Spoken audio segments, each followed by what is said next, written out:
안녕하세요. 송병건입니다.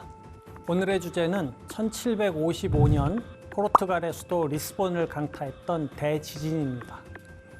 본격적으로 이 재난을 다루기에 앞서 유럽이 경험한 사상적 변천을 간단히 살펴보겠습니다. 근대 이전의 사람들은 재난을 종교적 맥락에서 이해했습니다. 인간의 타락과 부정이 일정 수준에 도달하면 절대자가 인간에게 형벌을 내리는데 이게 재난이라는 형태로 나타난다는 것이었죠. 그러나 종교개혁과 과학혁명의 시대를 거치면서 신의 개입을 배제하고 재난을 설명할 수 있다는 새로운 사상의 흐름이 등장했습니다. 가히 거대한 정신혁명이라고 부를 만한 변화였습니다. 이런 변화가 식자층에 확산되면서 계몽주의라는 새로운 조류가 대세로 자리 잡았습니다.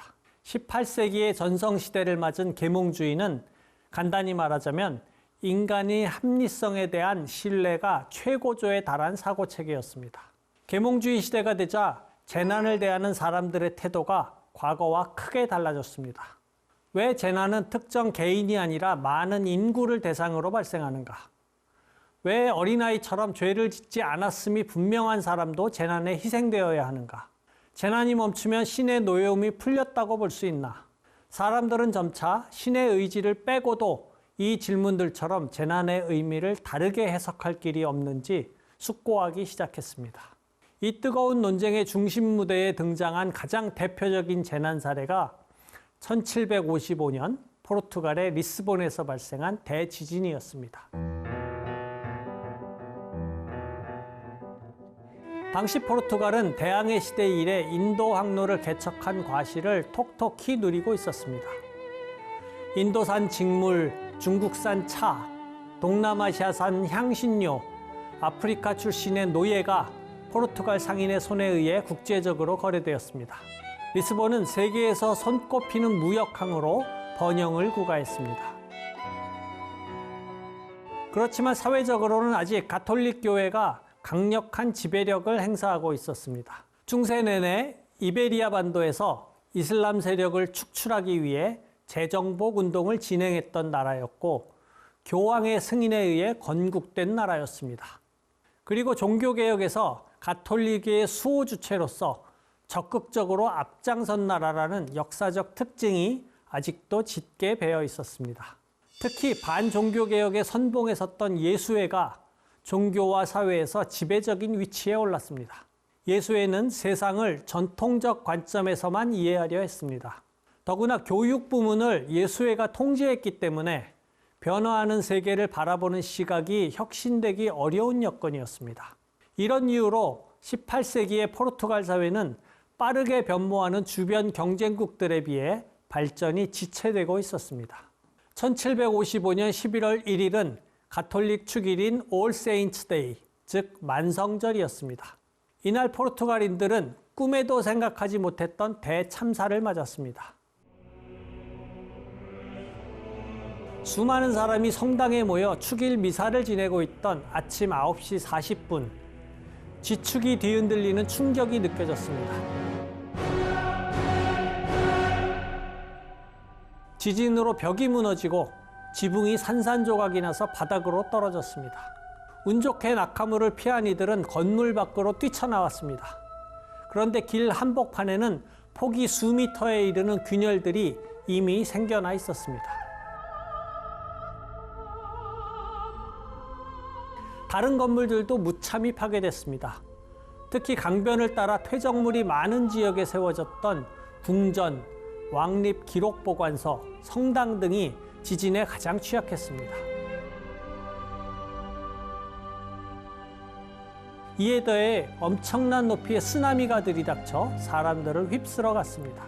그러고도 재난은 끝나지 않았습니다. 이번에는 수많은 건물에서 화재가 발생했습니다. 불어오는 해풍을 타고 거센 불길이 닷새 동안이나 계속되었습니다. 오늘날의 연구에 따르면 포르투갈에서 남서쪽으로 200km가량 떨어진 대서양 해저가 진원이었습니다. 베수비오 화산의 분화를 낳은 지각활동, 즉 아프리카 지각판이 유럽 지각판을 밀어 올리는 힘이 약 1700년이 지난 후 이곳에서 또다시 작용한 것입니다. 과학자들은 당시 리스본을 강타한 지진이 규모 8.5 내지 9였을 것으로 추정합니다. 이는 유럽에서 기록된 가장 강력한 지진이었습니다. 그리고 이때 발생한 쓰나미가 유럽의 서쪽 해안은 물론 아프리카의 북서부 해안을 강타했습니다. 모로코 해안에서 사망한 사람만 해도 10,000명에 육박했습니다. 쓰나미는 북유럽과 지중해 연안까지도 강한 영향을 미쳤습니다. 이어서 대서양을 건너 아메리카까지 도달했습니다. 지금 보여드리는 이 이미지는 현대의 과학자들이 재구성한 당시 쓰나미의 확산 과정입니다. 대양을 가로지르는 쓰나미의 이동이 시간대별 그림으로 잘 표현되어 있습니다. 아무 예고 없이 갑자기 들이닥친 쓰나미의 공포는 가히 상상을 뛰어넘는 수준이었을 것입니다. 전례 없는 대재앙을 접한 사람들은 이 사태를 어떻게 이해했을까요? 당연히 대다수는 예수의 교회가 그동안 가르쳐온 방식으로 재난을 이해했습니다. 인간의 타락과 방종에 대해 신이 내린 형벌이라는 것이죠. 중요한 가톨릭 축일에 미사를 보는 시간에 지진이 발생했다는 사실이 이런 해석을 지지하는 듯 보였습니다. 교회 건물들이 무너져 내린 사실도 힘을 보태는 듯 했습니다. 그러나 모두가 이런 전통적 해석을 받아들인 것은 아니었습니다. 예수의 영향이 강하긴 했지만 계몽주의 사조가 확산되고 있었던 시절이었습니다. 국왕 조제 1세는 운이 좋게도 목숨을 보전했습니다. 국왕은 폼발 후작이라고도 불리는 조제 드 카르발유를 총리로 임명하고 사태 수습을 맡겼습니다. 카르발유는 일찍부터 계몽주의에 눈을 뜬 인물이었습니다. 젊어서 외교관으로 영국과 오스트리아에 거주했고 런던에서 정치학과 경제학을 공부했습니다. 계몽주의자 카르발유 앞에는 무너진 리스본을 재건해야 한다는 절체절명의 과제가 놓였습니다. 그는 주도 면밀하면서도 결단력 있게 한 단계씩 재건에 필요한 사항들을 점검해 나갔습니다. 일단 급한 문제들이 어느 정도 수습되자 그는 도시 재건이라는 더 근본적인 과업에 시동을 걸었습니다. 카르발유는 도로를 정비하고 새로 건축물들을 지었습니다. 무엇보다 미래의 지진 위험으로부터 견딜 수 있게 세우는 게 필수였습니다. 그는 건축물의 축소 모형을 만들고 둘레를 병사들이 발을 구르며 행진하게 했습니다. 건물이 진동에 얼마나 견디는지 평가하기 위해서였죠. 주어진 여건 내에서 가장 과학적인 방법으로 도시재건을 구상했던 것입니다. 또한 카르발유는 모든 성당에 설문지를 보내 지진이 발생한 양상을 면밀하게 조사했습니다. 이 조사는 실제로 매우 유용했습니다. 조사 내용을 기반으로 그는 세간에 떠도는 루머와 가짜뉴스로부터 거리를 두고 대지진의 실체에 대해 정확한 지식을 얻을 수 있었습니다. 이 조사 역시 계몽주의의 영향이라고 볼 수 있을 것입니다. 리스본 지진은 지질학적 격변만을 의미하는 것이 아니었습니다. 유럽 전역에서 지성적 격변까지 불러일으켰습니다.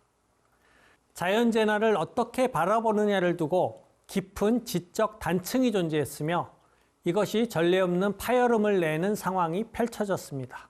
당시 유럽에는 포르투갈보다 계몽주의 사조가 더 깊이 뿌리를 내린 나라들이 많았습니다. 그러나 아직도 종교의 영향력이 강하게 남아 있었고 신이 세상을 어떤 모습으로 만들어냈는지에 대해서 여전히 낙관적 견해가 많았습니다. 즉 신은 기본적으로 세계를 선하게 만들었으며 따라서 모든 악에는 신의 의도가 들어있다는 생각이 보편적이었습니다. 이런 견해는 독일의 철학자 라이프니츠에 의해 정리됐습니다. 그에 따르면 이 세상에서 오직 신만이 완전하므로 다른 모든 피조물은 불완전할 수밖에 없습니다. 그런데 신은 전능하고 선하기 때문에 무한히 많은 불완전한 가능 세계 중에서 가장 나은 것을 선택합니다.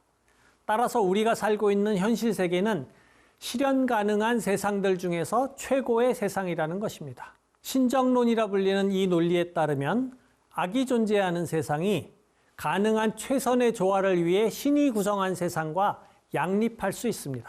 달리 말하자면 신이 최상의 의도로 창조한 세상에서 재난이 발생하는 것은 모순이 아니라는 것입니다.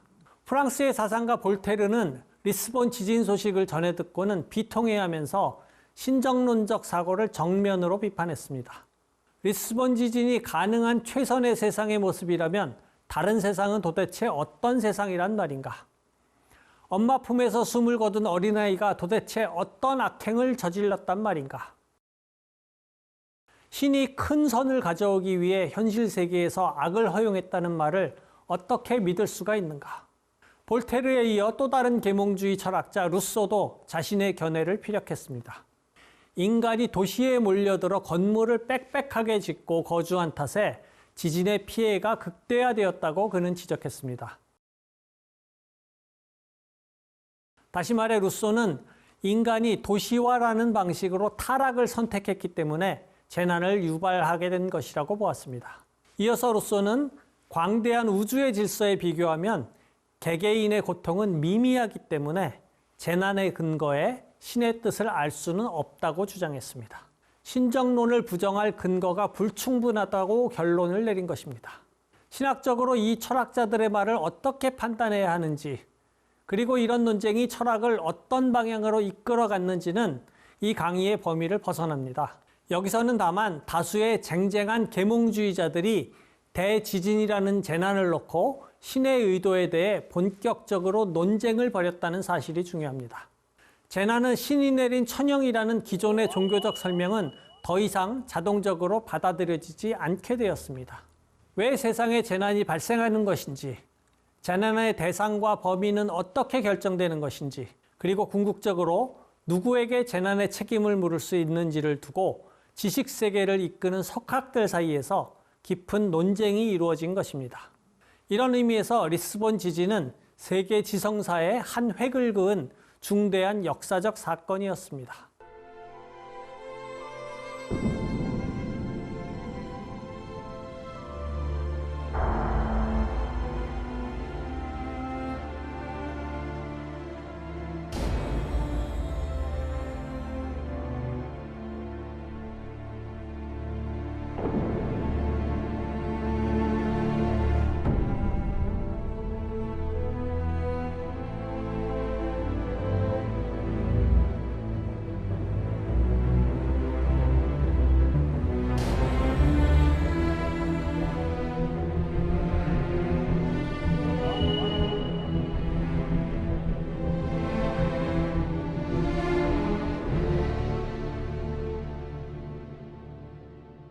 지구상의 사람들이 가장 흔히 접하는 지질학적 재난이 지진일 것입니다.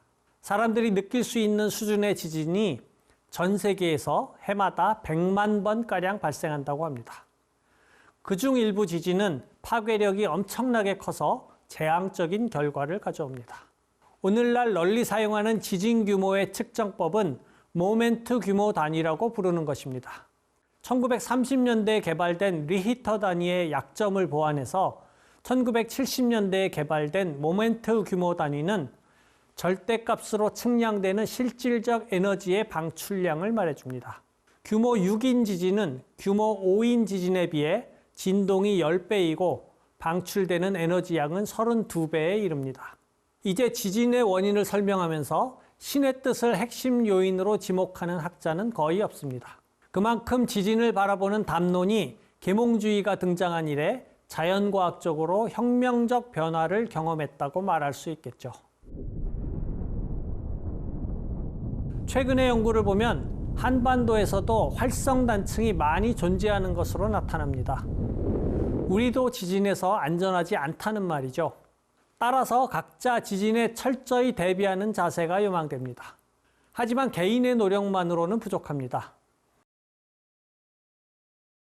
지진이 사람을 죽이는 게 아니라 건물이 사람을 죽인다는 말이 있듯이 피해를 줄이는 가장 중요한 방법은 건축의 질을 개선하는 것입니다.